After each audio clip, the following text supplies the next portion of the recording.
Welcome to the Green Ocean Weekly Podcast, a show to inspire current and aspiring leaders in real estate. I'm Paige Ward, your host. This week we're going to be talking about accountability. That's kind of a big subject. We're going to kind of go over it a little today, and we might even take it into a part 2 next week and get into some nitty-gritty and some real direct applications of that. So let's start out our week in our favorite way by asking what went well. And Jason, what went well for you this week? Well, Paige, thanks for asking. I did have a pretty cool experience this week, something that I've never been able to do. I got a phone call from a local news anchor, our local Como 4 channel, and they asked me if I could be the local real estate expert for a segment. And so I got to be on the news, and gosh, I don't know, got about a minute and a half of publicity for my real estate team and myself, and just a real neat experience. Well, I happen to have caught that segment as well. And might I say, it was really very well done. So you did well. Thank you. So Howard, what went well for you this week? Well, so I always turn often to my family, and we're obviously spending so much time in the same house.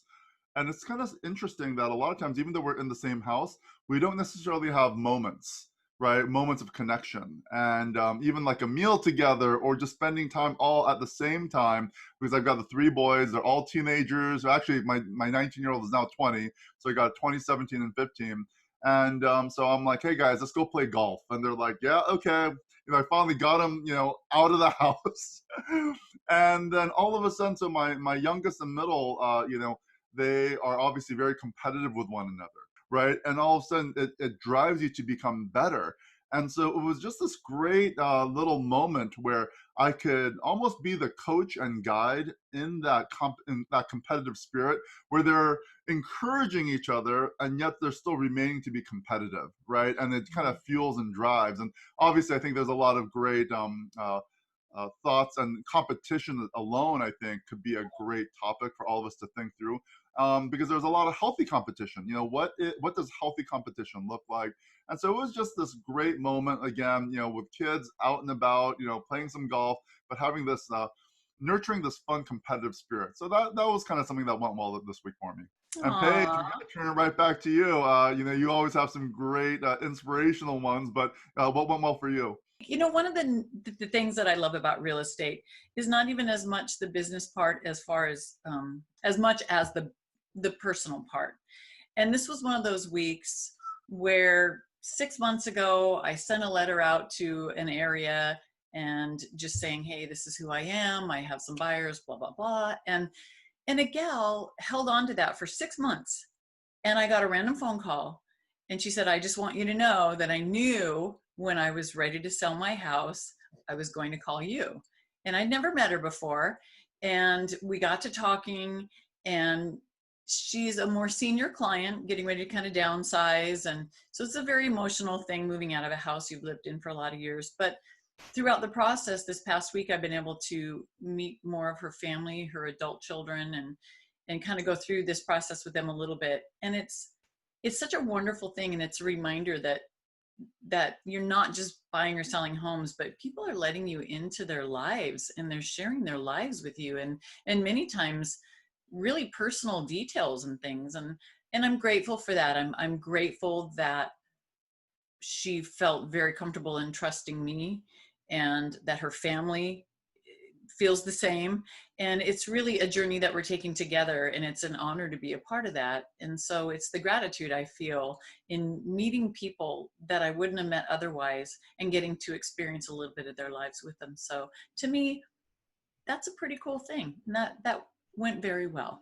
We all have such amazing stories, because real estate and buying and selling process and everything that means, right? There's so much into their personal lives and their dreams, and you're right. We should feel honored, right? It's not just about the sale and the commission, right? They're letting us into their lives in a way where they're being very vulnerable. And so we should always remember that we do have that responsibility, right? Both ethically as well as from a business and professional standpoint. Yeah, it's a great reminder, and sounds like that is a great what went well. Well, it is, and I got to tell you, in this episode, we're going to be talking about accountability. And one of the things that I want you to keep in mind, and here's a little quote I'm going to share with you right from the get-go, from Shelby Martin, and it's personal accountability requires mindfulness, acceptance, honesty, and courage. And that's huge, because that mindfulness of, for example, with these clients that I'm working with, is saying, hold me accountable, and we're going to hold each other accountable. And here's the expectations. And it's really nice, because I think a lot of times when you're in business, people don't know that they can hold you accountable pretty good. I love that. I love the fact that there's all of a sudden this association with courage. Yes. And that's a great quote. I've never really thought about courage in that context, because honestly, when we say the word accountability, and words matter, right? And depending on what language even you try to translate, certain words, accountability, there's associations, and there's immediate responses and reactions that we have. So if I were to say something like accountability, or follow up, right? Or role playing, there's immediately like this emotional association that gets created, like, oh, I don't want to do that. I don't like that. That's not fun, Yeah. And and so I think this is important for us, like even discover as we start thinking through these kinds of words, because like, we know that so much of this real estate business and any business is about the mindset and how we approach or have a philosophical approach toward things. But, I'll just kind of share with you guys the fact that accountability for me made this massive difference in terms of my real estate career. And I don't think I've shared it before, but when I started the real estate business, I had a goal, and the goal wasn't even my own goal. I was fresh out of college. I had just gotten married. My wife was going to graduate school, in Boston at Harvard. And so I needed to work and to pay off, her graduate program, right? As well as actually some of her undergraduate, so I was like, okay, I want to make sure that I've got a goal. And so I asked the broker, the owner of the franchise, how much money do you think I should make my very first year? Now, keep in mind, I'm brand new to the area. I've never sold real estate before, or this is really my first job, right? Literally out of college. I mean, I grew up in the restaurant business, just helping my family. But as far as a true career out of college, this was it. And she goes, oh, a sharp guy like you got to make like 80,000 your first year. And I was just like, wow, 80,000, that's a lot, right? And so in my head, of course, it was just like, man, that sounds amazing. And so because that number was in my head, however it was that I got there, I made 88,000 my first year. So I loved it, right? Because I had all this flexibility and I enjoyed the sales aspect. And then my second year, I made over 100,000. And then my third year, I was like, okay, well, this is my last year here in Boston. We're going to move back to Seattle. And so I was just like, I'm sure do well again, like I was the last 2 years. But this is when I went to a 7-week workshop. It was a program called Sweat Hogs. And in that program, it was all about the accountability. And the fascinating thing is they didn't even teach us skills at the beginning. They literally just said, week 1, you've got to get 9 listing appointments this week. And I'm like, 9 listing appointments? And you basically had to have a sign off by both your broker and somebody on the personal level. So like my spouse, sign off the fact that I actually got it. Otherwise I'd be lying, right? So I had to have 2 different, one on the business level, one on the personal level. The fact that I got the 9 listing appointments, and then only with those 2 signatures could I come back to class. And they said from, week 1, even though you guys have all paid, like $1,000 for this course, if you don't have your 2 signatures, you are not welcome back. I mean, so it was kind of like, talk about, punishment, right? I mean, it was like, oh, I'm paying $1,000 and I don't get to come back if I don't have the 2 signatures. So they put that burden on you from the first week. And so, and they said only 50% of you will be here at the end of 7 weeks. And so I'm like, man, I'm not going to waste my money. And so, sure enough, that by the end of the 7 weeks, the 50% of the people who were left in that course were all killing it in the business. For my franchise for Century 21, I was the #1 agent in the entire East Coast in that time frame for Century 21. I mean, that was massive. And I was working from 6 a.m. till midnight. It felt like every day, just because it was just like so many transactions, doing the deals, putting the paperwork together. I mean, I remember hiring an assistant, but I had no time to train her, so I had to let her go after 2 days. I was just like, I just don't have the time to train you, so I just have to do it myself.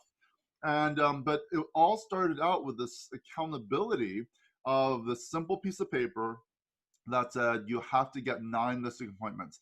And broken down a little bit further, it was you have to come into the office 3 days a week at 9 a.m. They were very specific to that. 9 a.m., 3 days a week. Now, they didn't say which days, but they just said 3 days a week. And you're making phone calls. So whether it takes you 30 minutes to get those 3 listing appointments or 8, 10 hours, it didn't matter. You are making calls until you got 3 listing appointments. And so most of us were able to do that within a couple of hours, and so it was just like, it was generally 9 to 11. It was rarely past noon. If I made enough phone calls, I got 3 listing appointments.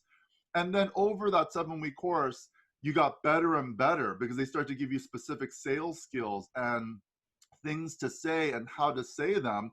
And it was just like, wow.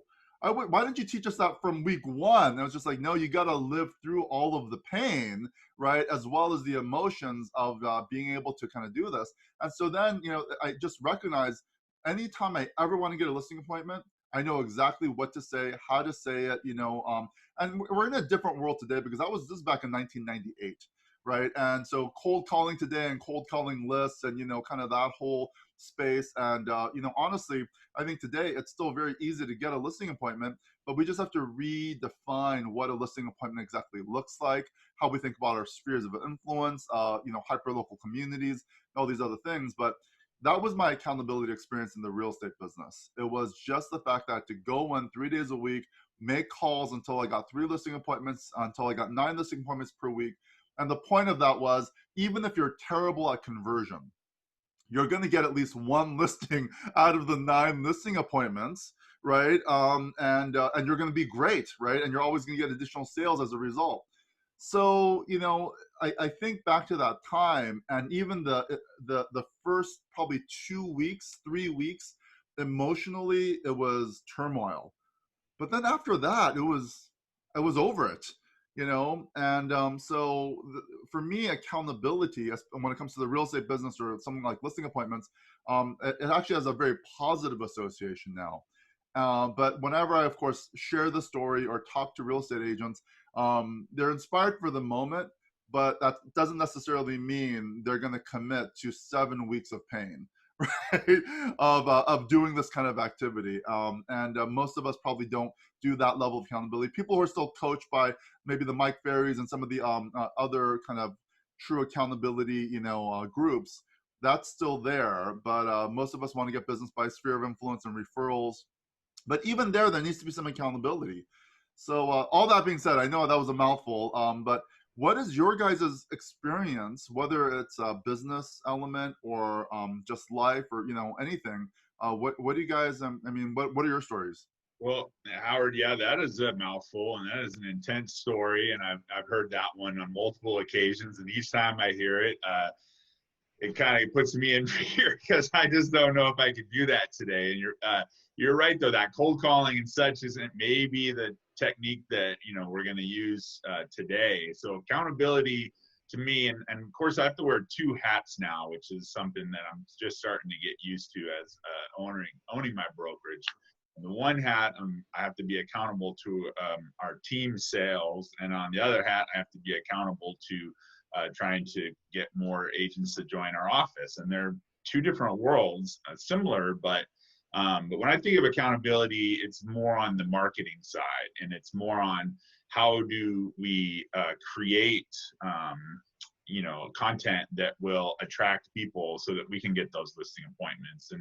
And our team sets the same kind of goals, and we meet on a weekly basis, and we use Google Sheets. We create a whiteboard in the sky, I call it, something that we can both kind of edit, and we put down all of our potential warm, hot, and cold leads, and then we follow up with them on that weekly basis and convert those into presentations. But, we use video, we use all kinds of different lead sources. We use, SEO and blog content. We use Facebook Live, this podcast. It's, so it's like all these different things, and now even simple social media posts, which almost seems like, kind of an afterthought, but, we have to keep all those accounts up. We have to be feeding them content on a regular basis, and both showing our skills as residential real estate agents, showing that we, how we do care about the community, but also trying to attract agents to want to join us. So, I have a lot of different calendars set up for that, but honestly, the biggest deal for me was I got to learn to schedule everything. Everything has to go in my calendar now. The way that you've created it, which I think all of us should, right, is the fact that your technology is a part of your accountability system now. Back then, I mean, this is before PDAs. I mean, this before the very beginning of the cell phone days, really, more ubiquitously, right? Because I did have a cell phone, in my third year in the real estate business. I remember my $1,200 a month phone bills. I'll say that. But the whole point being is kind of like, there's technology and there's systems that almost like help with that accountability, because you now have processes, the Google Sheets, your calendar, all of that. It doesn't necessarily have to be signatures, but it's actually your calendar and your systems that create an accountability system. So I think that's a relevant and important point. And of course, the CRM, which I almost don't mention because it's kind of the thing. To me, the CRM tool is no longer an option. That has to be the part of our business. And the CRM tool in itself, and the way I'm describing it, technology, is very cold and impersonal, but ours is very personal and robust. And it's about building relationships. It's about like keeping track of relationships and, and helping to build those referrals. And it's just a tool that helps us stay in touch with the people that, because life gets so crazy, maybe we wouldn't have otherwise. But to me, that's like, you just have to have it. And so many real estate, professionals struggle with that piece, which is they have a CRM or they're searching for a CRM as if that's going to be the answer. But until we actually decide that our behavior is going to change around the CRM, around the calendaring system, around the content management system, around the content management system, all that kind of stuff, and understand it thoroughly, it's just going to be one of those things we just kind of push aside and be like, yeah, it's too complex, or I don't like some of the content, or I don't like this feature about it, or it's not perfect, therefore I'm still looking, or I won't use it. And I think that's often an excuse. I mean, it could be even a valid one, but the reality is that that's an amazing accountability system, using technology, right? So that's a really important point. Well, as I'm listening to you guys, I'm thinking that that's part of the cool thing about being on a team or with a team. And you could be a team of 1 or 2 or 20, and it's important not to blur goal setting and accountability, because they're 2 very different things. You can set those goals, and the accountability is what happens if you're not hitting those goals. Pretty important, because some of us are really good at accepting responsibility for lack of results, and others aren't, and that's okay. I'll give you an example of something that I did this week that was kind of a challenging step for me. I don't like to ask anyone for anything, because I never want to put anybody in a position that they're uncomfortable if they need to say no. And so it's like, so that I just don't do it anyway, right? But I reached out to someone and asked something. And for me, that was a huge thing, because not only was it me getting over my own fear of making someone else uncomfortable, but it was also letting him into that dream that I had and talking about it, and having somebody that I think once you say it, it just becomes so much more real. And so now we have some accountability there with each other on this goal or this dream that I have. And it makes it just seem so much more real and so much more attainable now. And it's such a small step, towards that. But now that I've shared that with this person, and he's somebody that I really respect in business, now that I've said it and I put it out there, it's real and it's going to happen.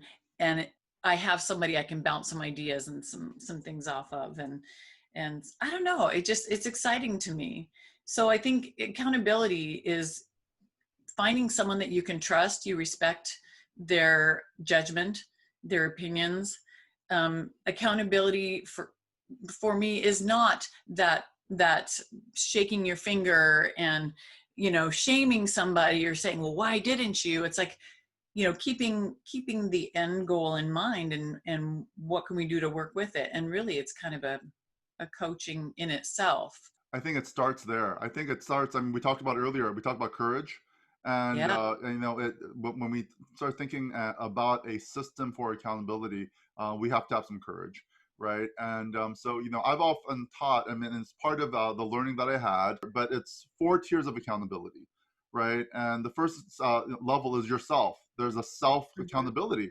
And just like you were talking about, Jason, whether it's just your calendar, right? And you are abiding by your calendar. And then you actually have a system in place, whether it's follow-ups or whatever you're trying to hold yourself accountable for. There is a regular weekly review, right? And so every single week, if you just kind of check the little list as far as these were the number of calls I said I was going to make because this is the goal that I'm trying to achieve. And so, let's hold myself accountable. Let me just go through this little checklist, right? Let me just at least review my calendar. And that could be a certain level of accountability. You then move from there. And this goes to the courage and vulnerability that you're talking about, Paige, is who can I share this calendar with?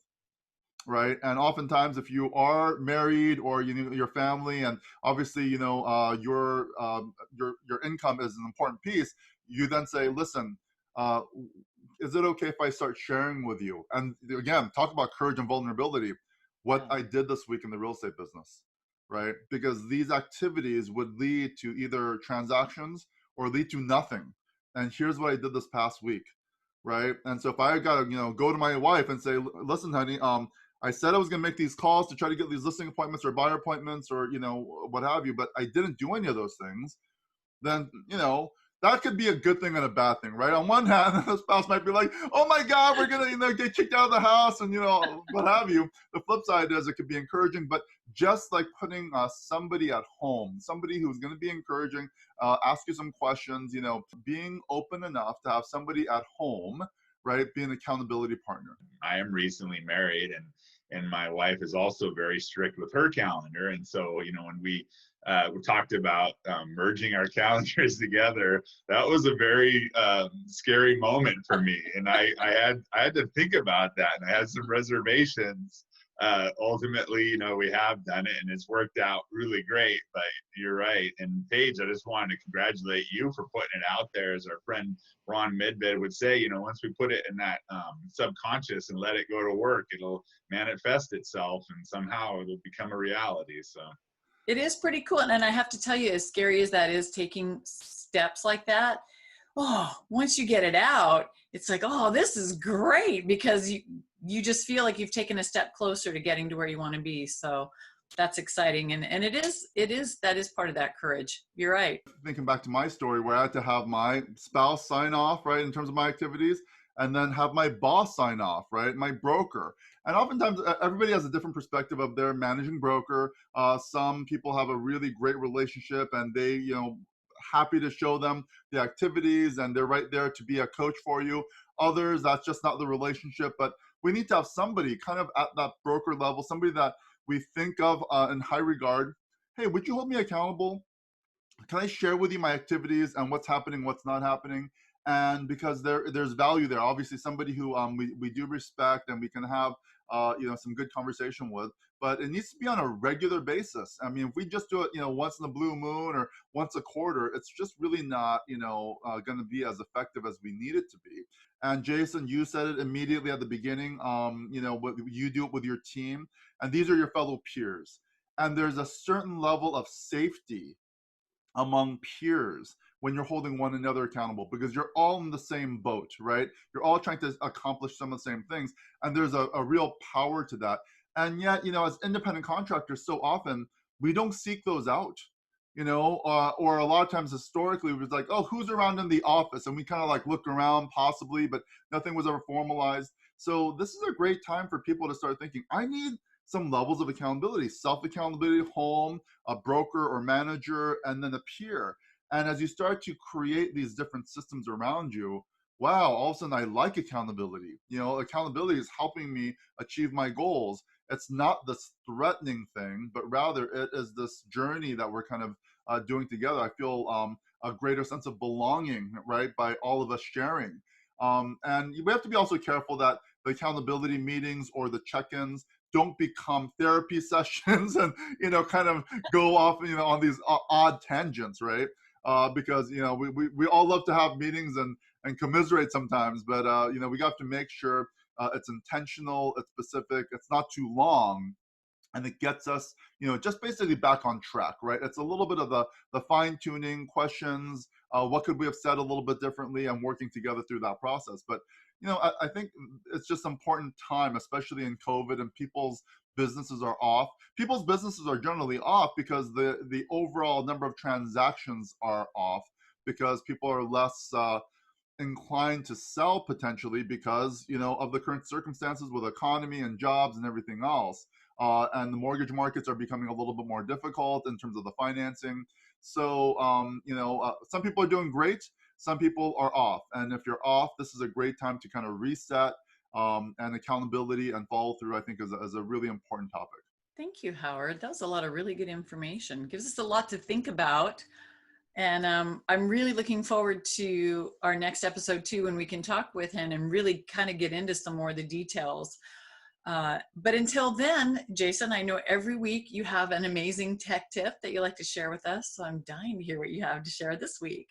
Yeah, so we want to talk about smart homes today, right? I think most of us are kind of familiar with the concept, and a lot of us have probably at least rang a Ring doorbell or set a Nest thermostat. And I had a situation not too long ago where I sponsored a marathon, and as one of the gifts, we gave away a Amazon Dot and a Philips Hue light bulb, which is over $100 gift. It should have generated some buzz. But I found that even today, a lot of people weren't really sure what that was or what it did or how it would be useful for them. So maybe something we could try this week or this month is go out, pick yourself up an Amazon Dot. It's relatively inexpensive and just a single Philips Hue light bulb. You can put it on your front porch, and you can tell the Dot to change the color of that light bulb. And if you're a Seahawks fan like me, you can have your porch light be blue and green on Seahawks Sunday. So right, Jason. I mean, the Philips Hue light bulb. I mean, once you have those, of course, you can turn them off and on anywhere in the world, right? As long as you got your smartphone. And what's really additionally great about it is it's really great in terms of efficiency, right? And so it's just once you have them, you'll never go back. Same thing with the doorbell, same thing with, your Nest thermostat and all those things. So I agree. People, we definitely need to know much more in detail about smart home technology, because we're real estate professionals, and we just need to know that there's even a higher value in terms of the resale value of a home when you have all those things connected. We had some remodeling being done on our house, and it was really nice to check in. And in fact, one of the contractors that was in redoing some flooring didn't know we had that there, and we checked in and said hello and scared the bejeebies out of them, because they literally came walking around the corner like, where did that voice come from? And it was like, no, really, it's us. We're great job. It was awesome. So on that note, we want to thank you so much for sharing your time with us this week. We look forward to part 2, a continuing conversation on accountability for next week. And we hope you're inspired by today's show. Be sure to sign up for your free trial at greenoceantv.com. Learn from master-level industry experts and complete the all-important Go Actions. Go Actions help you and your team execute effective tasks in business and life each and every week. Thanks again, and we'll see you again soon.